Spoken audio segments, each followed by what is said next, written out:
निर्णय घेतला सामूहिकरित्या दादाच्या नेतृत्वाखाली एनडीए सोबत जाण्याचा. कालही होता, आजही होता आणि उद्या भविष्यामध्ये सुद्धा राहील. त्याच्यामुळे एनडीए मध्ये येण्याच्या वतीने सुद्धा स्पष्टता कुणीतरी करणं अत्यंत आवश्यक आहे. आणि मग आता विलिनीकरण किंवा काय, उपमुख्यमंत्री पदाची जबाबदारी बहिणींनी स्वीकारलेली त्या ठिकाणी आहे. त्या पद्धतीने आम्ही आमच्या पक्षाचा निर्णय सामुदायिकरित्या सर्व विधिमंडळ सदस्यांनी एकमताने त्या संदर्भातला निर्णय घेतला. उपमुख्यमंत्री पदाची जबाबदारी स्वीकारल्याच्या नंतर बहिणी आज दिल्लीमध्ये आल्या. माननीय पंतप्रधान महोदय, गृहमंत्री महोदय यांची भेट झाली. त्यावेळेलाच दादांच्या अकाली दुःखद निधनाच्या बद्दलच्या संवेदना त्या ठिकाणी व्यक्त करण्यात आल्या. पंतप्रधान महोदय, गृहमंत्री महोदयांनी आम्हाला विशेष करून बहिणींना आश्वस्त केलं, कारण ज्या स्थितीतून आज बहिणींनी धीरोदात्तपणाने उपमुख्यमंत्री पदाची जबाबदारी स्वीकारली, स्वतःच्या दुःखाबरोबर जनतेचं दुःख स्वीकारत असताना पक्षाचं संघटन आणि महाराष्ट्राच्या व्यापक हितासाठी त्यांनी जे जबाबदारी स्वीकारण्याची जे धैर्य दाखवलं त्याबद्दल सुद्धा आज सर्वांनीच आपल्या संवेदना त्या ठिकाणी व्यक्त केल्या. आणि केंद्र सरकारची पूर्णपणाची ताकद आणि शक्ती महाराष्ट्राच्या उद्याच्या भवितव्याच्या विकासाच्या दृष्टिकोनातून राष्ट्रवादी काँग्रेस पक्ष उपमुख्यमंत्री म्हणून बहिणींच्या पाठीमागे राहील अशाच त्या ठिकाणी संवेदना व्यक्त. वारंवार विलीनीकरण संदर्भामध्ये चर्चा केली जाते. त्या अनुषंगाने काही आजच्या ह्याच्यामध्ये तसं काय राजकीय चर्चा काही झाली? आज राजकीय चर्चेचा त्या ठिकाणी बिलकुल प्रश्न नव्हताच. आज केवळ दादांच्या दुर्दैवी अकाली निधनाच्या नंतर जी जबाबदारी धीरोदात्तपणाने बहिणींनी स्वीकारलेली आहे त्याबद्दलच्याच संवेदना त्या ठिकाणी व्यक्त करायच्या.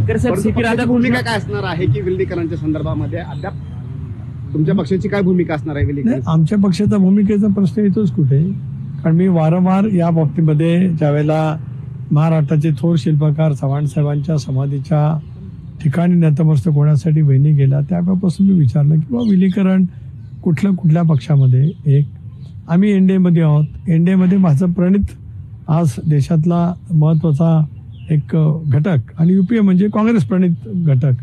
अशा वेळेला आम्ही एनडीएमध्ये आहोत. दादा असतानाच मी वारंवार भूमिका स्पष्ट केली की आम्ही निर्णय घेतला सामूहिकरित्या दादाच्या नेतृत्वाखाली एनडीए सोबत जाण्याचा. कालही होता, आजही होता आणि उद्या भविष्यामध्ये सुद्धा राहील. त्याच्यामुळे एनडीएमध्ये येण्याच्या वतीने सुद्धा स्पष्टता कुणीतरी करणं अत्यंत आवश्यक आहे. आणि मग आता विलिनीकरण किंवा काय, उपमुख्यमंत्री पदाची जबाबदारी बहिणींनी स्वीकारलेली त्या ठिकाणी आहे. त्या पद्धतीने आम्ही आमच्या पक्षाचा निर्णय सामुदायिकरित्या सर्व विधिमंडळ सदस्यांनी एकमताने त्या संदर्भातला निर्णय घेतला. पक्षाच्या वरिष्ठ नेत्यांनी म्हणजे आदरणीय प्रफुल्लभाईंच्या समेत प्रदेशाध्यक्ष मी असेल, भुजबळ साहेब असतील, हसन मुश्रीफ असतील, धनंजय मुंडेचे असतील, आमचे सगळे ज्येष्ठ मंत्रिमंडळातील सहकारी असतील, सर्वांनीच या पद्धतीची भूमिका त्या ठिकाणी घेतली की वहिनीच विधिमंडळ पक्षाच्या नेत्या असल्या पाहिजेत.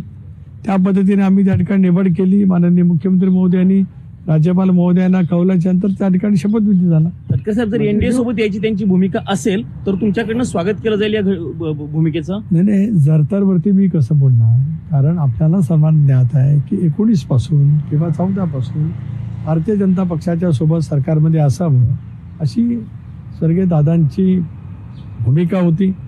राष्ट्रवादी काँग्रेस पक्षाच्या त्यावेळच्या सर्व बैठकींमध्ये दादा ती स्पष्टपणाने भूमिका मांडती आले. 19 साली मध्ये देवेंद्रजी आणि दादा यांचा एकत्रितपणाने शपथसुद्धा झाला. त्यावेळेला सुद्धा दादांनी स्पष्ट भूमिका मांडली होती की 3 पक्षाच्या सरकारपेक्षा 2 पक्षाचं सरकार, विशेष करून भाजप आणि राष्ट्रवादी काँग्रेस पक्षाचं सरकार महाराष्ट्राला प्रगतीपथावरती नेईल अशी दादांची भूमिका त्या कालावधीमध्ये होती.